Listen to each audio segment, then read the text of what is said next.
Give me 1 second. GM, everybody. GM, everyone.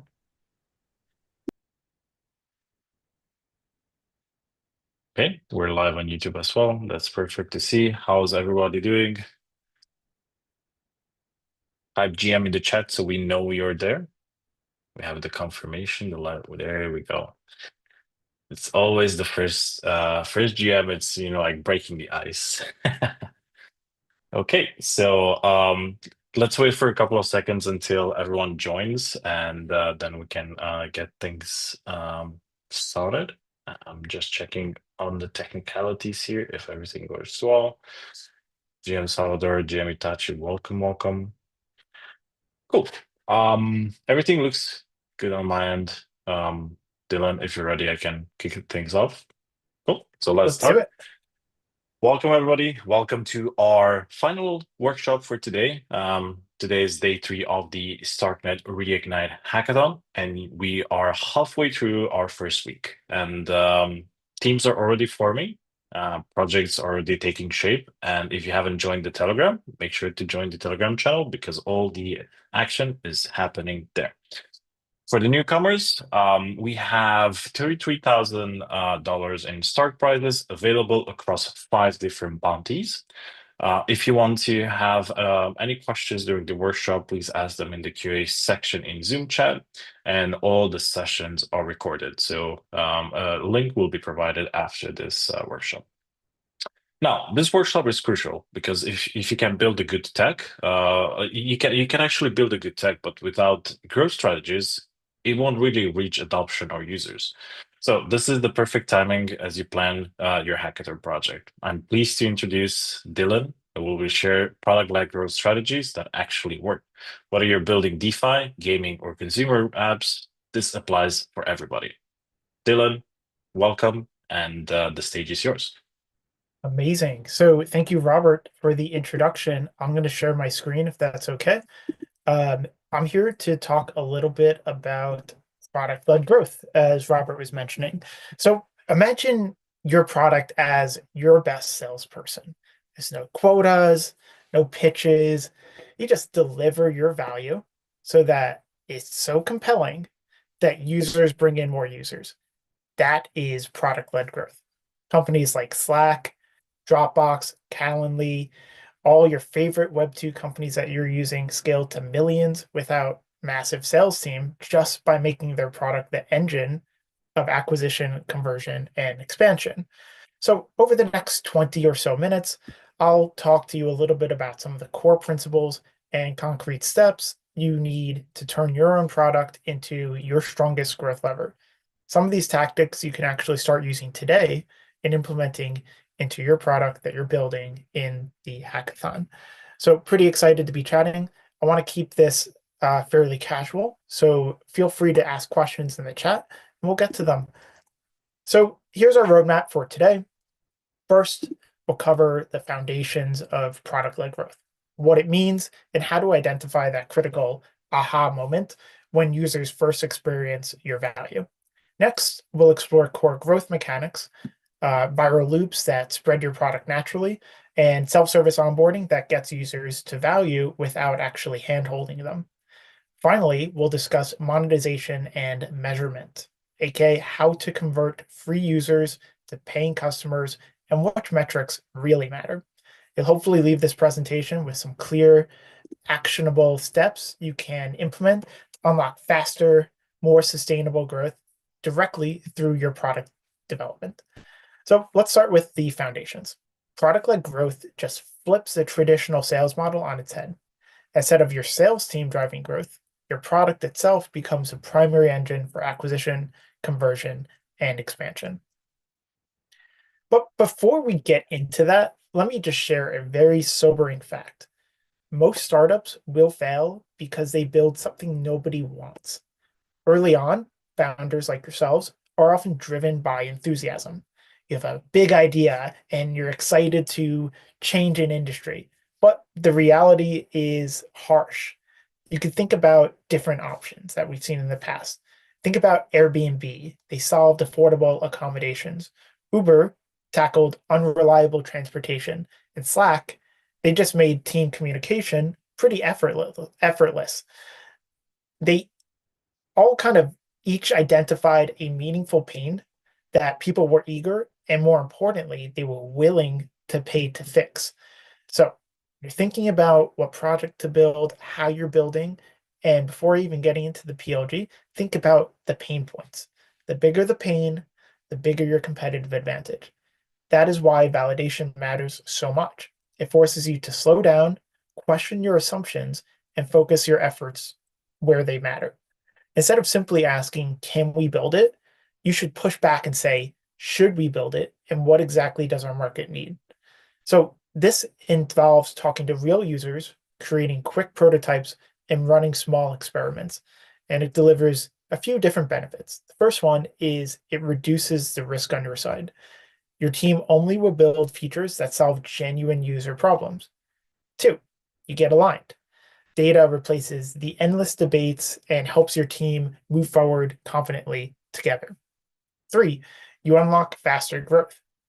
A validated product just naturally converts better, they spread quicker, and they set a strong foundation for the product led growth loops that we'll cover shortly.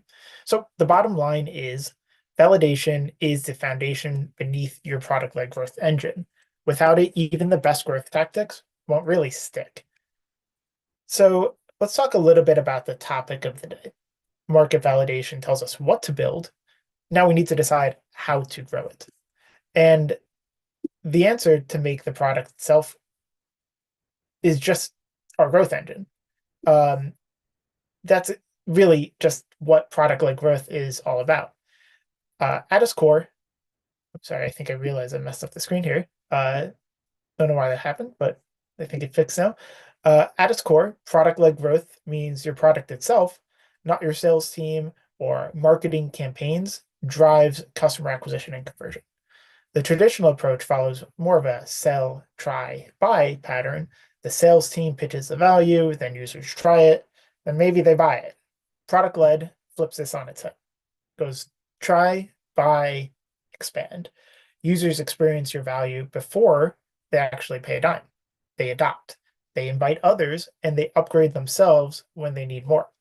This creates a powerful loop and several advantages. Your acquisitions costs they drop because users bring in more users.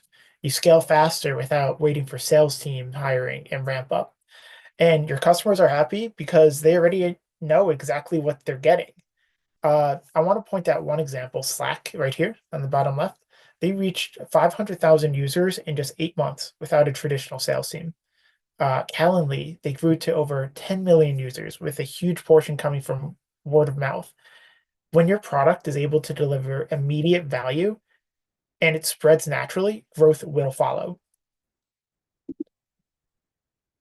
The foundation of product-led growth is what we call the aha moment. This is basically like the specific instance where users first experience your core value and think, this is exactly what I needed.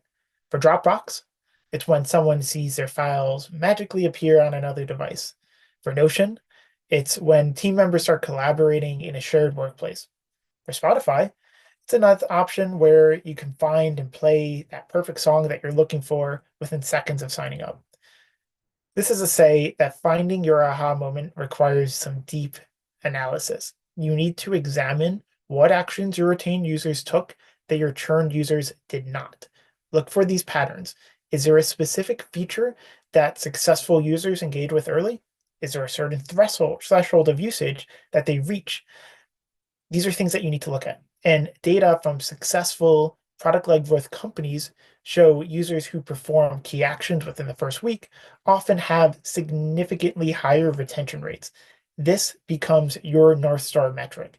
Get users to complete those key actions for your particular company as quickly as possible. Your strategic goal is then twofold. The first one is get users to this moment as quickly as possible. And then two, remove anything and everything that slows them down into getting to that moment. Now let's talk about the mechanisms that power product-led growth strategies. Once you understand your aha moment, you need systems that bring users to that moment and then spread your product to new users. So let's talk a little bit about viral loops. A viral loop is just simply when your product naturally spreads to new users as part of normal usage. And the key word that I'm pointing out here is naturally. It should not feel forced or bolted on. The most effective viral loops have a few things in common. Sharing feels like a core part of actually using the product, not a marketing gimmick. The second one is both the sender and recipient actually benefit from sharing. Third is recipients can experience some value before creating an account. I think Zoom is such a great example of inherent virality. You can't have a meeting alone, so every meeting invitation brings potential new users into the product. You all are here on Zoom because we sent you a Zoom link. That's literally virality in action. Figma is a good option too. That's a little bit different. Figma lets anyone view and comment on designs without actually signing up. Then you have Loom. The video sharing creates a natural loop where recipients also want to respond with their own video using the same platform, Loom. So I think this is kind of like the power of what a viral loop can do. And it's measured by this concept called a viral coefficient, aka how many new users each existing user brings in. And I'll touch on that in an upcoming slide as well. But just very, very quickly, just to expand on the scale and the potential of this virality. Studies have shown that simplifying the sharing flows from multiple steps to a single click can actually increase viral coefficients by 40 to 50%, which significantly reduces your customer acquisitions cost. So let's talk about how to actually measure your viral coefficient. This is not meant for you guys to do math. It is meant for you just to understand the concepts behind it and bring it into your mental framework as you're thinking through what features to launch or what to spend your time on. So the formula is pretty straightforward. Just multiply the average number of invites sent per user by the conversion rate of those invites. Pretty simple. But let's go into the numbers to showcase the scale and potential of what it actually means. For example, if your typical user sends 5 invites and 20% of those people sign up, your K is 1.0. This means that each user brings in exactly one new user. That number tells you a lot about your growth potential. If K is greater than 1, your user base will grow exponentially. That is literally the growth holy grail. If K is equal directly to 1, you have sustainable growth without any other marketing. Even if K is equal to 0.5, it means your marketing dollars go twice as far. So, how do you improve your K? That's kind of the most important thing, not necessarily what the number actually is. Focus on making sharing as simple as humanly possible. Then create incentives for both parties, not just the sender. Why would the receiver want to actually join on and create incentives for that as well? And then make sure people can actually experience value before being forced to sign up.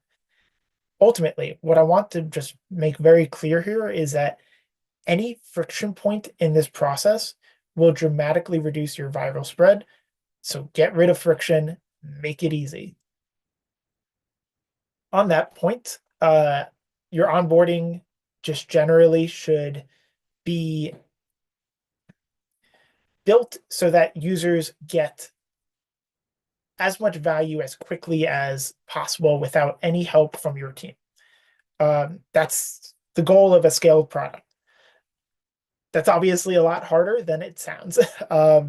And I think the biggest mistake that a lot of companies that I see, especially in crypto, is that they ask for too much upfront. They have tons of form fields. They have different setup steps, wallet integrations, tutorial screens before they even get to anything. That kind of friction makes people not want to use your product. And that kills any kind of conversion that you actually have. So the rule is simple. Just ask only what's absolutely necessary to deliver value. So I have a little value versus friction framework right here. Your goal is the top left quadrant. Low friction, high value. Users will quickly reach their aha moment here. The bottom right, you don't want to be here. This is a danger zone. It's high friction and low value, and users will just abandon before seeing any benefit. So what works? Ask for minimal information up front, just what's needed now. Skip the tutorials, let users learn by actually doing. Provide templates instead of blank screens, and just introduce features gradually, not all at once. I think Slack historically has done a really good job about this. You know, you logged in and basically you talk to Slackbot, which taught you how to use Slack by actually chatting with you. Canva, they showed you templates based on your goals, which actually boosted activation on Canva for Canva. And ultimately, like the metrics depend on your industry, but you should probably get to at least 30% of new users reaching the aha moment. If you're not reaching that, and you should be tracking all these things, if you're not reaching that and it's lower, then that means people aren't getting to it. That means your onboarding is really the problem and it needs a lot of work. And some, again, as I was mentioning, just like some of these metrics, they depend on your industry.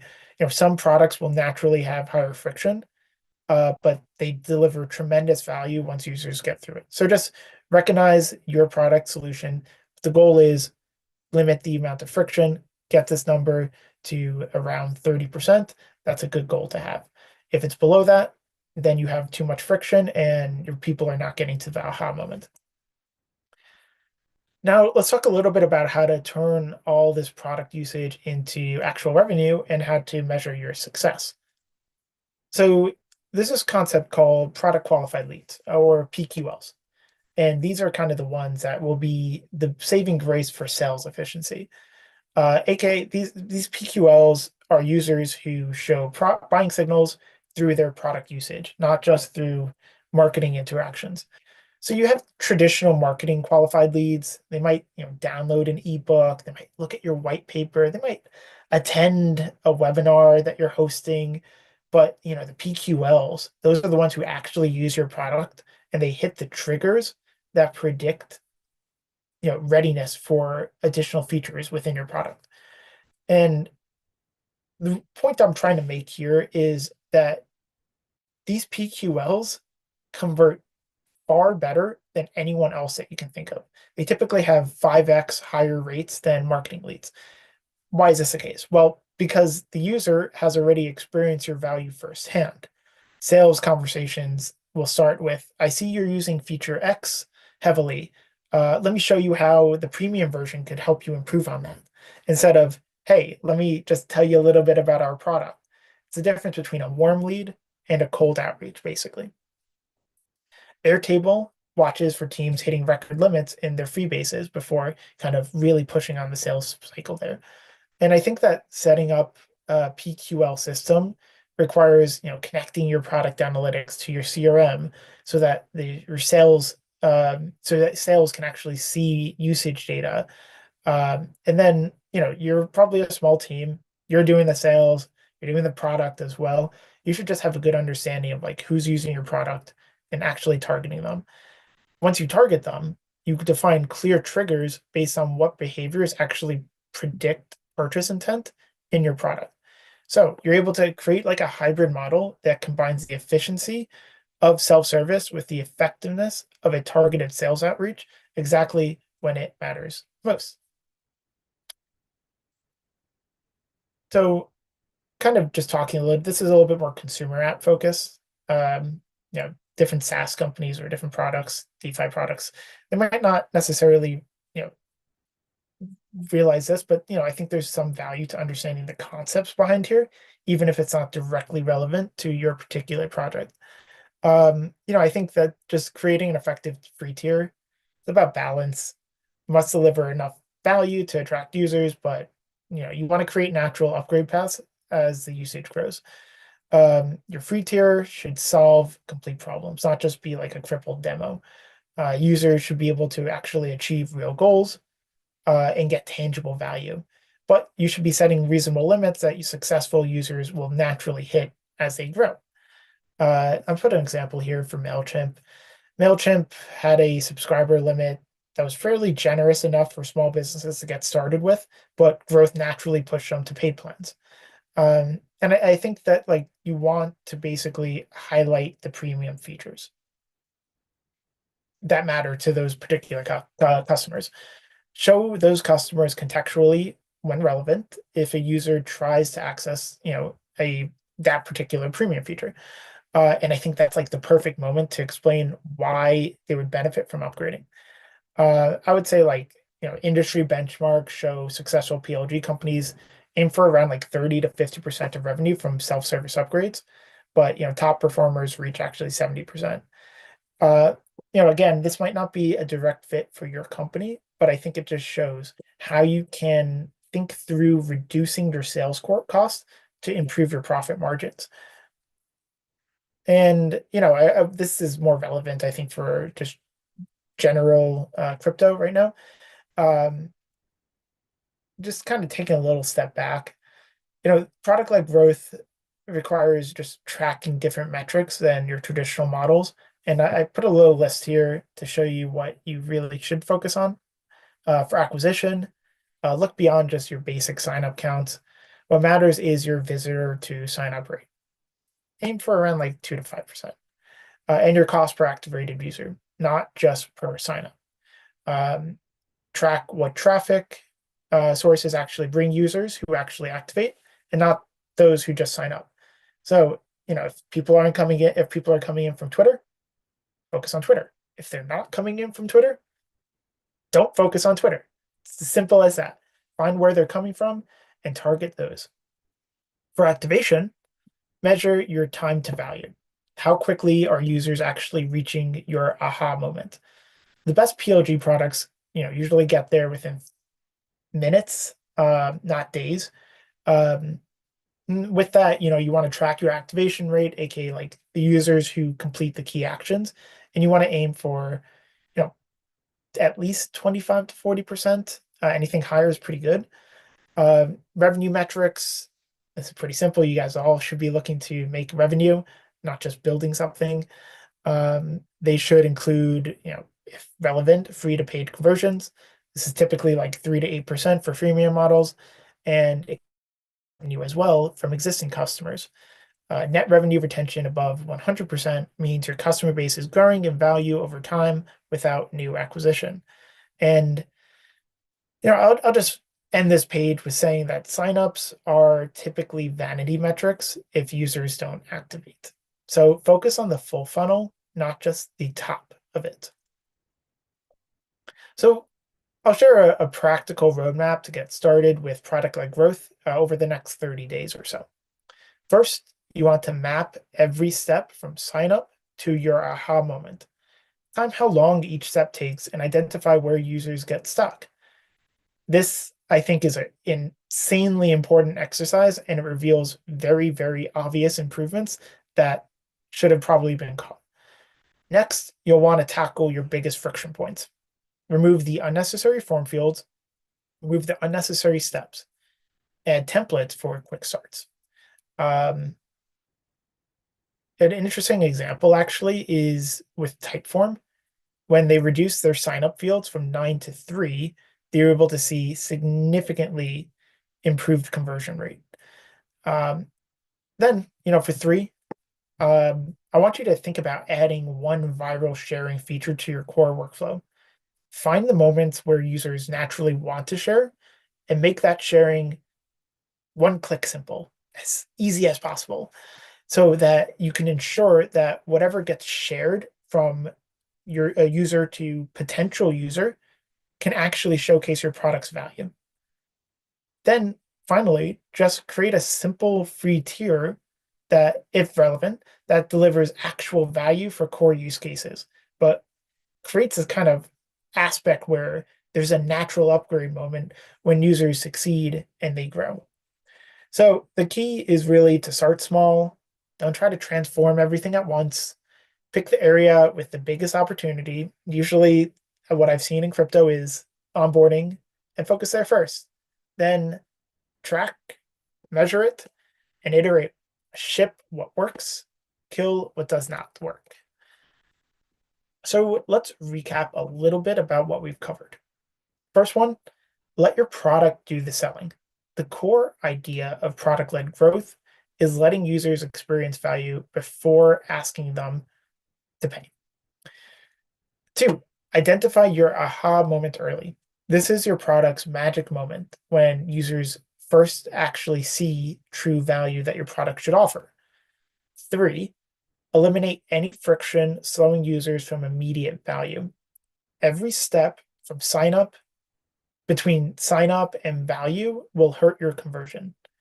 Four, make sharing effortless, natural, and actually beneficial for both parties. So you want to design viral loops into your core product experience to ensure that people send and ensure that people who receive that send actually come onto your platform. And then finally, users who experience value first often convert better. So just to end, start small with one area of improvement. As I mentioned before, iterate, test, all based on data, not your opinions. And truly just growth only follows when your product can actually deliver value quickly and consistently. Thank you for listening. I'm happy to answer any questions about implementing these ideas in your specific context as well. So feel free to write your Q&A in the chat. Thank you very much, Dylan. Very exciting. We do have one question in the chat, and the question is like, what kind of products do people enjoy most on Starknet right now? Yeah, it's a good question. I think there's quite a bit of really interesting products out on Starknet. So if you are a trader, there's tons of really, really cool DeFi projects as well. You should check out Vezu. You should check out Kubo, Stark Farm, Leia Akira. We can go into all these details as well if you'd like, but those are some really good DeFi projects. Now, something that is particularly fun and enjoyable beyond the financial aspects are some of the gaming projects that we have. There's a game called Eternum. I know Robert's excited to start playing too. That launched today. It is basically probably the most advanced fully on-chain game, period, in crypto. Um, you should all check it out. It's a massive, massive, literally an MMO on chain. It's pretty awesome. A game recently released called Pistols as well, and it kind of goes into the virality loop. So Pistols is a game where you are doing a PvP person versus person duel with a friend, and you can pick. In a typical duel, the honorable thing to do is you step 10 ways, 10 steps, and then you shoot. But you don't have to do that. You can not be honorable and shoot their back before 10 steps.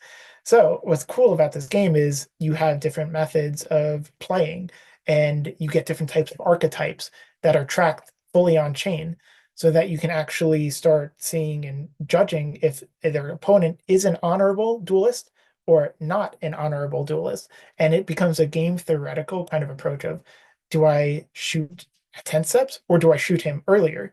Again, this is all a game. This is not real shooting. But it creates this kind of virality effect with this kind of game theoretical kind of concept of gameplay.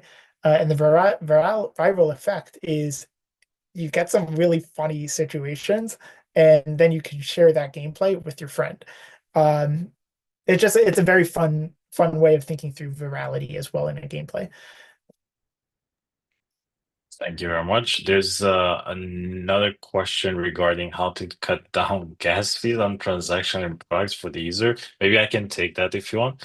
Go for it. Usually, for in Stark, I think it's the cheapest LT right now in terms of transaction fees. But if you want to cut down the fees to your users, you can think of products like Paymasters, where you kind of like the DApp takes over the fees and incurs the fees on behalf of the user, and then the user doesn't have to take care of the fees anymore. You make the life of the user much simpler and easier.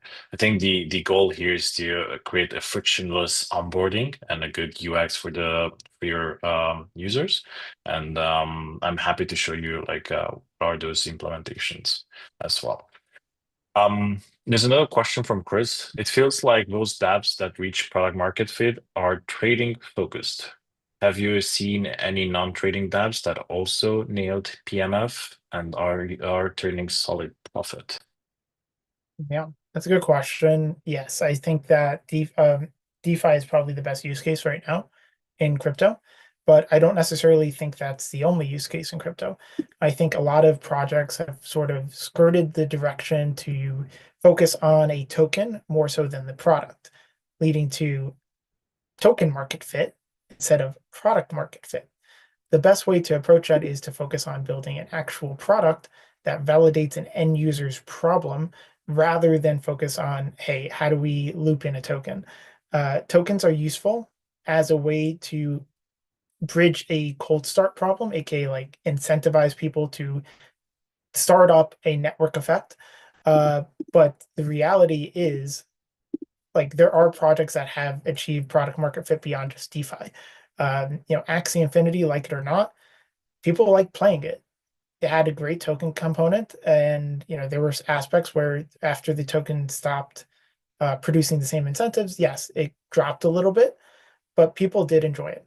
I think, just generally speaking, most projects are kind of focused on not solving real validation. And I think that there's, inherent perverse incentives for projects to not focus on that, which we can get into. But yeah, I don't really want to get too deep into that.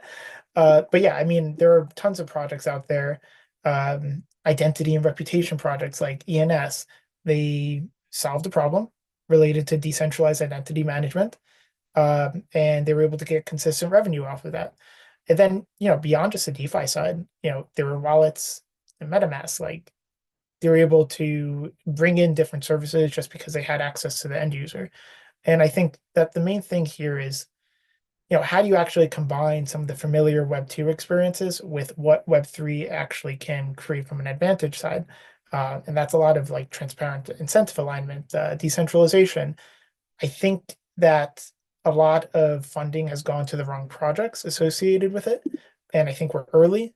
And this is sort of why, sort of in my first here, let me open up my slides again. Um, I started in sharing my slides again real quick. I started off this presentation with this slide about market validation. Every Web 2 company focuses on this. They focus on problem solution fit. And I don't think that's something that a lot of Web 3 companies focus on as well as they should. It's what is the problem that you're solving? What is the pain point? How big is that problem? Does it actually matter? And then why is what you're building going to actually solve that? What I'm seeing a lot in Web 3 and even Web 2 for some bad projects is they build something, they build a solution, and then they try to solve a problem. They find a problem uh, that fits into that solution. It doesn't work like that. Real building is start with a problem, find a solution to fix that problem, not build something and find a problem associated with that. Anyway, that's my answer there. Fantastic. We still have a few more if you don't mind. There's another one from JJ. What do you think about releasing a free product only for the purpose of attracting investors for a bigger project? Yeah, I mean, don't build a product for an investor. I mean, it can work, uh, but really only if you're kind of still strategic about it. But don't build a product just to get VC funding. That's, I think, some of the big problems with Web3 building right now. Um, a good product that gets VC funding or should get VC funding in an ideal situation still solves a real problem. And I think a free product can demonstrate your ability to actually execute, to validate the demand, and showcase your ability to actually win in that market. But I would say, like, if you're building a free product just to get users and they're not real users, then those are just vanity metrics, and a good investor can just see through what is essentially a superficial attempt at boosting users. Ultimately, what I'm trying to say is if you're going to go down this path, ensure that your free product actually solves a meaningful user pain, even if it's narrower or simpler than your traditional, your standard product or something like that. Um, Thank you. There's, I think, one more question left before we wrap things up. One question from Louis. He thanks you for this great presentation. And the question is, how metrics from products of Web2 translate when you export to Web3? Meaning there is a bias to blockchain and AI that affects onboarding more than traditional Web2. Also, no competition on Web3 doesn't mean Web2 won't attack it. yeah, that's fair. I think there's the beauty of Web 2 is simpler. It just is. But Web 3 has things that are quite good. You have a token. The token is probably the single most important, not important, most valuable way to incentivize and create a network effect. The token exists only, in my opinion, only for that purpose. It is to incentivize people to build a network effect. And then when the network effect actually happens, you lower the incentives and you just have general people using your product and they're happy about it. And they don't come just because of the incentives. But I think this is a really good question. I think you have Web2 metrics that I mentioned, activation rates, retention, the viral coefficient. They carry over just in general product building. But then you have different unique factors, as Luis was mentioning. You have higher onboarding friction. You have to manage your keys. You have gas fees. This all makes your activation harder. And that in of itself actually makes it more important and critical for you to solve. It goes back to what I was mentioning before is your time to value metric. If you can be a little bit better than your competitor, aka like how quickly can users actually reach the aha moment in your app, that becomes even more critical in Web3, just given these higher onboarding frictions. Um, I think you mentioned something about like the speculation as well, but users, as I mentioned, they might initially onboard for financial incentives rather than product value. That can help you, it can help boost like the cold start problem, but this isn't necessarily a bad thing. You just need to track the retention and the repeat usage of those people who are actually using your product and not just using it for financial incentives. And I think you can actually find genuine PMF if you can find the right people, the right PQLs that have steady engagement, even when the incentives lower or the market sentiment fades. Um, yeah, I think there was another part of the question. Sorry, I'm looking for it related to Web2 competitors. Is that correct? Sorry, can you repeat?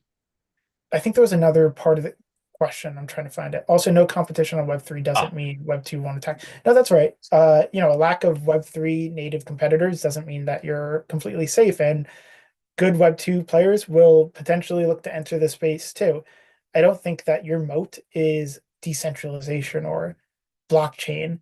Um, that isn't necessarily a moat. It's about how do you actually leverage crypto to build deeper, more defensible relationships with the end user. So you have this concept of true ownership, community-driven governance, incentive alignments.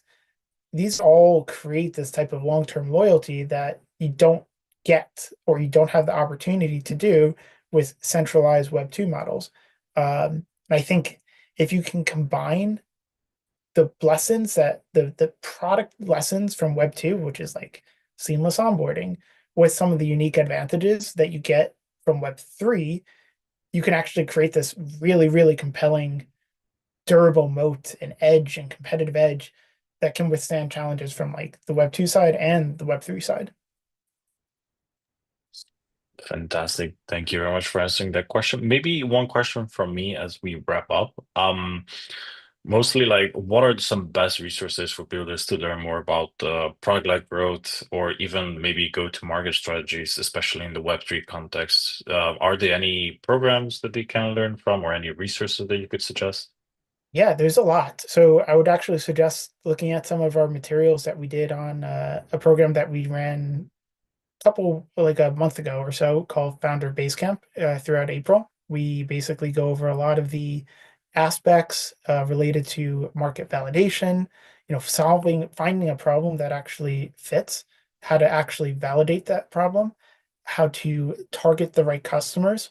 This presentation was actually made for Founder Basecamp, but I ended up going in a slightly different direction on the go-to-market strategy session. We also go into areas of how to pitch, because one thing that is clear and important is not just being able to say, here's the problem, here's the solution. It's being able to articulate it to potential investors, to potential customers, because you become your sales engine. You are the person pushing the product forward. Beyond that, we'll have another founder base camp later this year. I encourage everyone to join.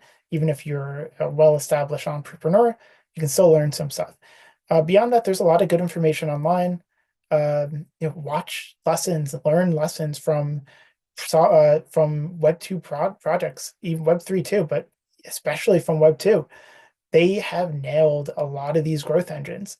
You don't need to reinvent the wheel.